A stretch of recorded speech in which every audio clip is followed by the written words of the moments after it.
Hello and welcome to a special bonus episode of The Rest is Football with Alan Shearer, Micah Richards and me, Gary Lineker. It's a bonus episode because we've seen two big managerial sackings in the Premier League this week. So we've gathered the team together to get our reactions and thoughts on that news. We'll start really with, ultimately was a surprise sacking, I think, of Sean Dyche yesterday, because perhaps the timing as much as anything, but it came, didn't it, just a couple of hours before their FA Cup third round game against Peterborough, which they did manage to go on and win 2-0 regardless. But with these things, the timing of announcements and stuff, you sense that the decision was probably made a little while ago. Yeah, I think there was talk, wasn't there? As soon as the takeover had happened, I think more often than not, when that happens, the new owners look for a new manager and a change of direction. And I felt, or lots of people felt, that it was just a matter of timing, whether they were going to wait till the end of the season or whether they were going to do it now.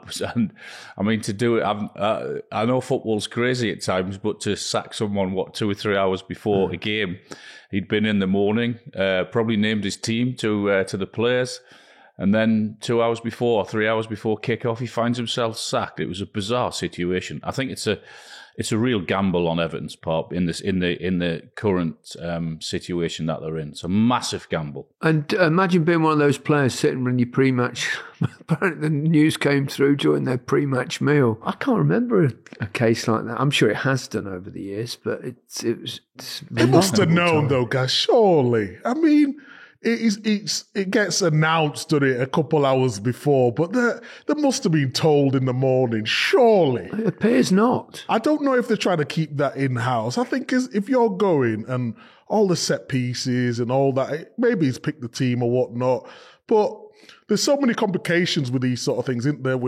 They probably had known a couple of days before. And then the lawyers get involved and they talk about bonuses and they talk about we will only leave if we're getting X amount and all that sort of thing. So maybe he knew or the team knew, but maybe just not exactly when. It's a gamble though, this, as you said, isn't Massive. It? Because I think we've said, all three of us, when we do our predictions, we all said that Everton will be okay, they'll stay up because, not in spite of, because of Sean Dyche, and his football is not necessarily been particularly pleasing on the eye. I think a lot of Everton fans have found it difficult. They've been a tough watch the last few weeks, hardly scoring any goals.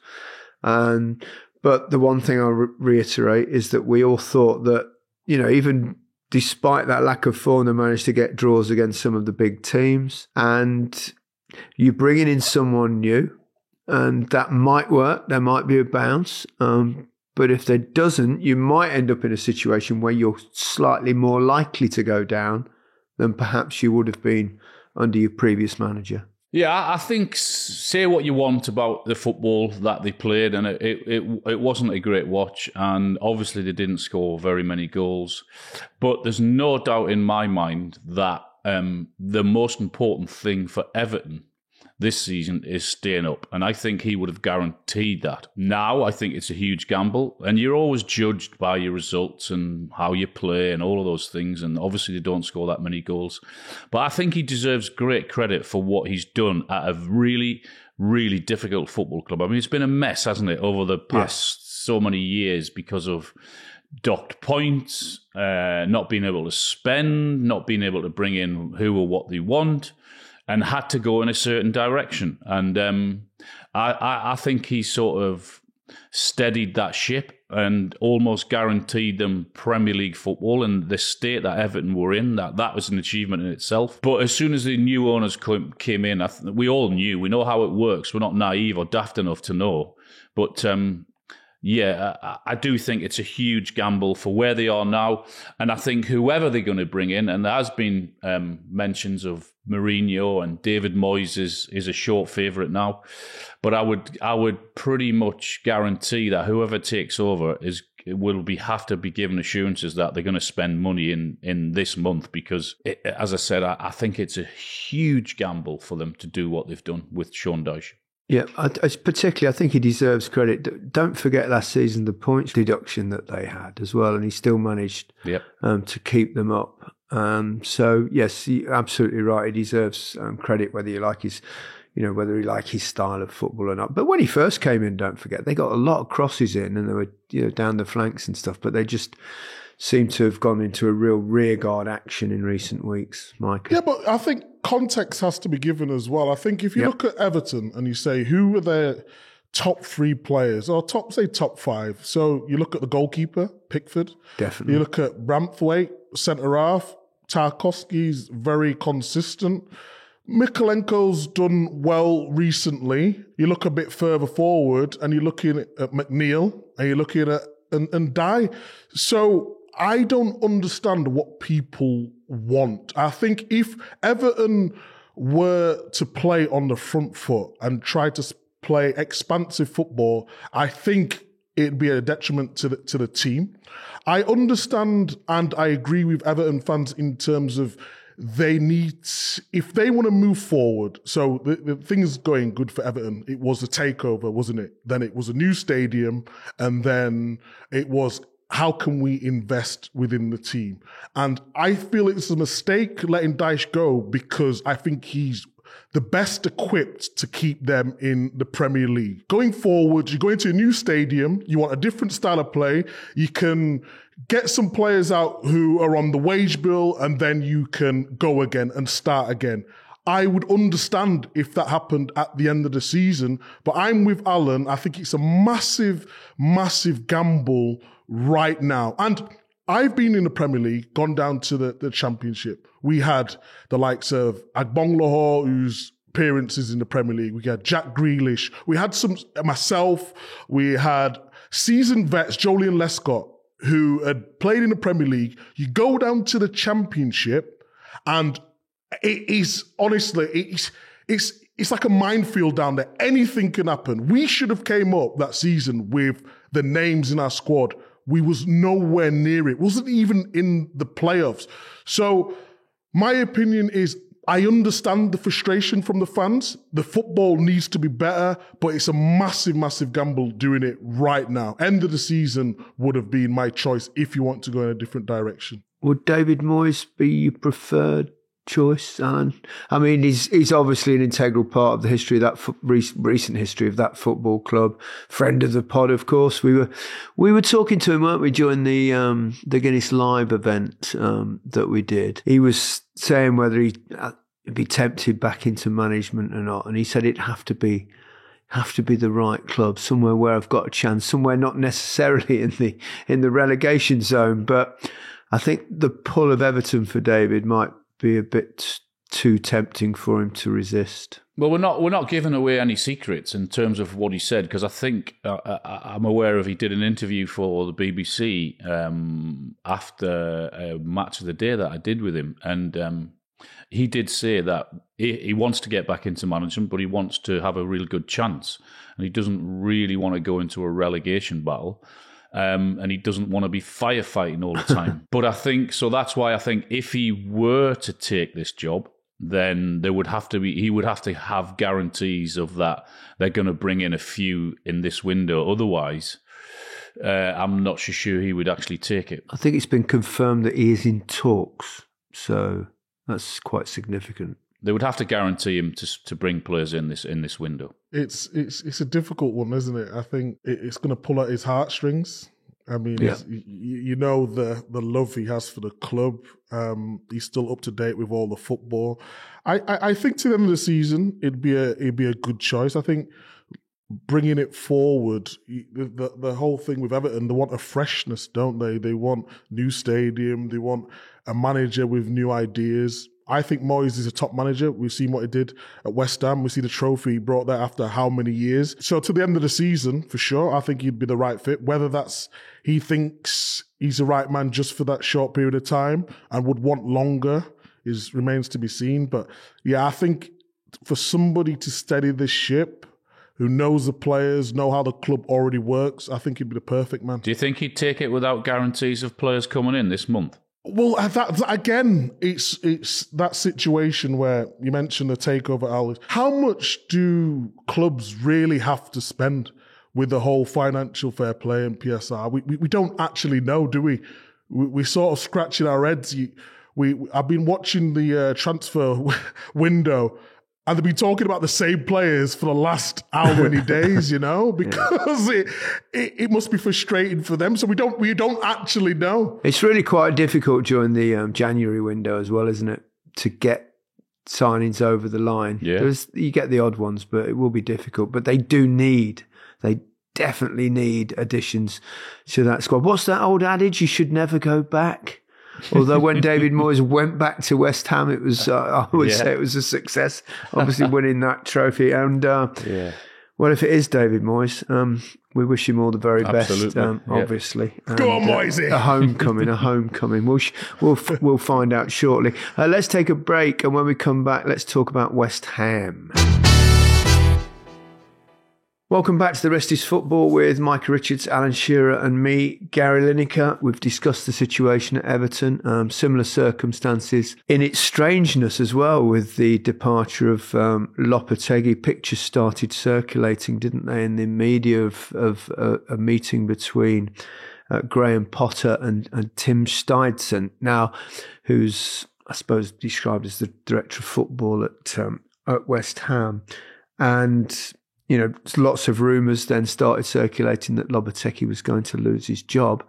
Then there were slight questions against the timing of that picture with Potter and Steitzen. But now that what's happened subsequently in the week, you sort of think, well, I think that was, it probably did take place, that meeting. Otherwise, it's an extraordinary coincidence that suddenly Graham Potter ends up with the job.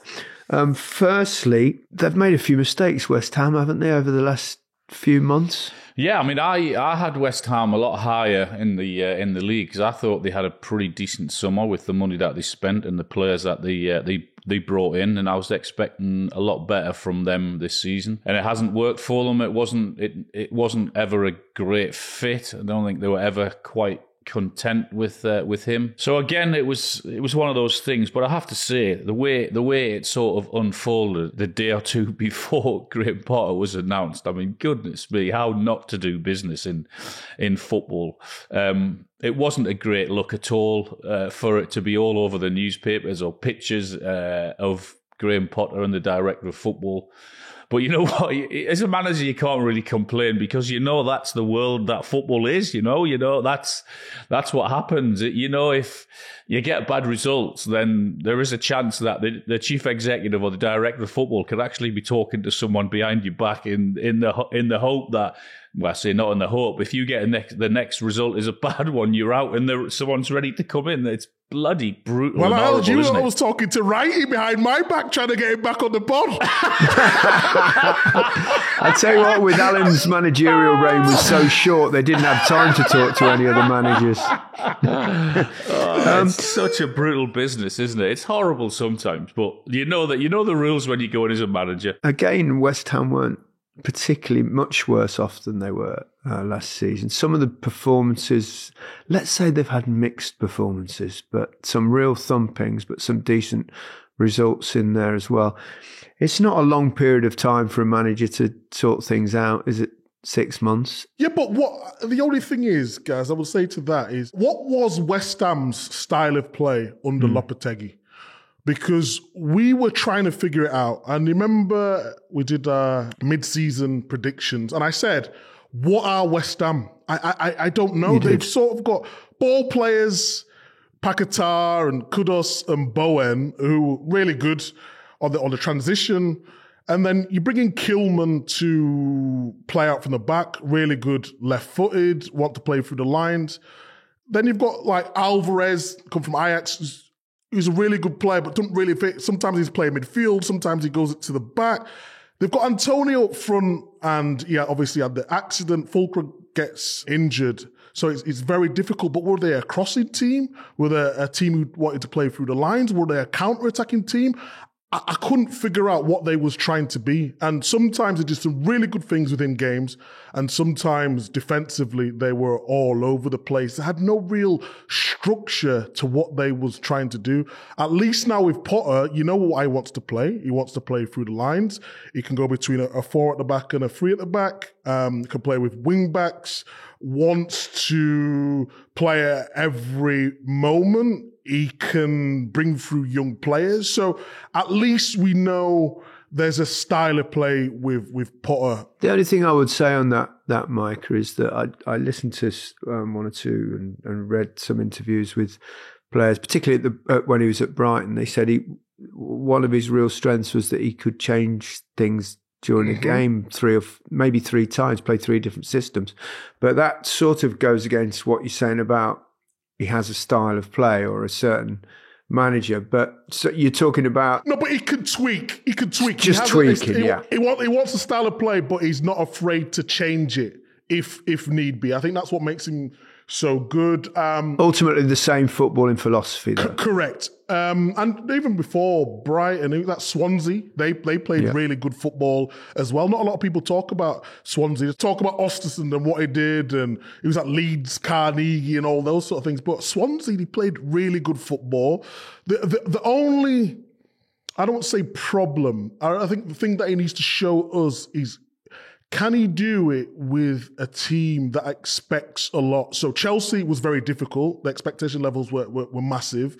Brighton, we didn't know exactly how Brighton were going to approach it. Yes, we know they could bring in young talent and they sort of could play with a freedom. West Ham and the club demand a lot more. So that's going to be interesting to see how he deals with that side of things. It's amazing, isn't it? When all we talk about is style of play. We're like, I know, yeah, it's mad. It is. It's crazy. It is crazy. But what was Fergie's style of play when he was winning all these trophies? Wingers, 4-4-2, great players, crosses into the box. Yeah. Do you know what I mean? 2 strikers up there, Cole and York, amazing. And if Cole's not, we'll just get Van Nistelrooy. If Van Nistelrooy, we'll just get Solskjaer. Oh, but we've got Paul Scholes in the centre. They had great players as well, didn't they? That ultimately, it does come down to players. I mean, obviously, a coach has got to know what he's doing. But it comes down to players.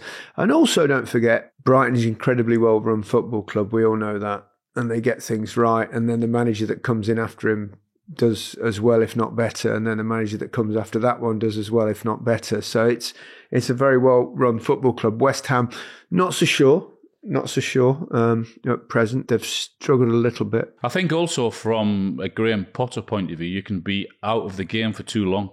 You know, if you're out of the game for 3, 4, 5 years, then that can be an issue to you getting back in. So I know it's about timing. I know it's about picking the right football club.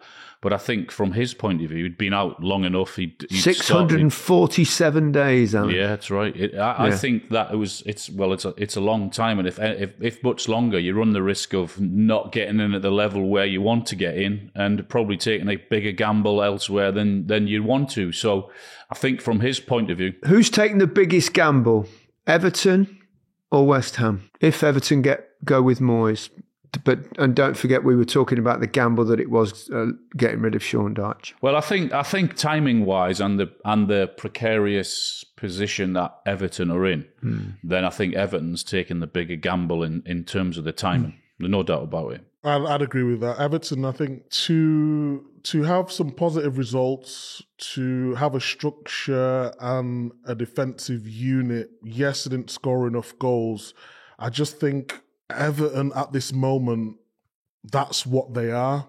And to bring in a new manager halfway through the season, some managers can take 6 months before they can get the message across.